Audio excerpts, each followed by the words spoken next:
Happy Thanksgiving weekend, everyone, and welcome to episode number 10 of Logic Fails. I know we're all periodically nodding off after tweaking on the tryptophan for these past couple days, so let's hop right in.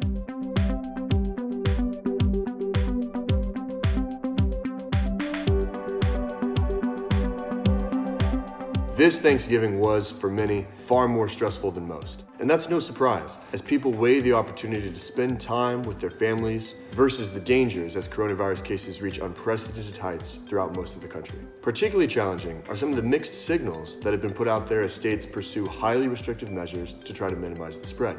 Recently, California Governor Gavin Newsom, whose state has instituted some of the most restrictive measures, such as LA County closing down both indoor and outdoor dining completely, received criticism for attending a party held at the celebrated restaurant The French Laundry in Napa Valley.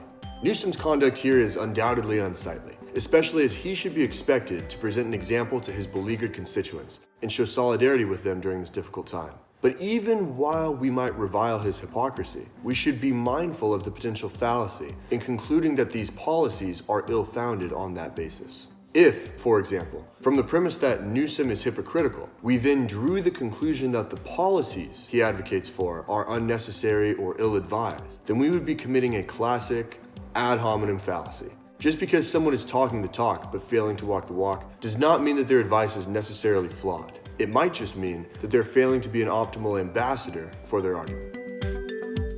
Of course, aside from the turkey, there's nothing more festive this time of year than Thanksgiving Day football. And this week kicked off with a matchup between the Los Angeles Rams and the affectionately renamed Tampa Bay Bucks, or the Gronkaneers, depending on whose trademark you're trying to rip off. I thought I'd seen the goofiest moment of the Monday night game when Tom Brady threw this illegal double pass early in the fourth quarter. But just a moment later, things got even sillier with this Geico home insurance commercial that you've definitely seen by now. Our new house is amazing. Great street, huge yard. There is a bit of an issue with our neighbor's fencing. And so I thought it would be interesting to examine the fallacy-adjacent comedy behind this commercial. The premise that Mr. Homeowner articulates here is that the neighbor's fencing is a problem, and the conclusion that you, as the viewer, are invited to draw, because it's what you'd imagine in the context of a homeowner discussion, is that there's a problem with the neighbor's fence. It's dilapidated or the hedge is overrun, etc. But then the commercial chastises you for your hasty equivocation fallacy. You, the viewer, fallaciously leapt to the assumption that it's about a fence, a gate, a wall, a barrier, when in reality, of course, what they meant is actual swashbuckling. It makes perfect sense for a Buccaneers game.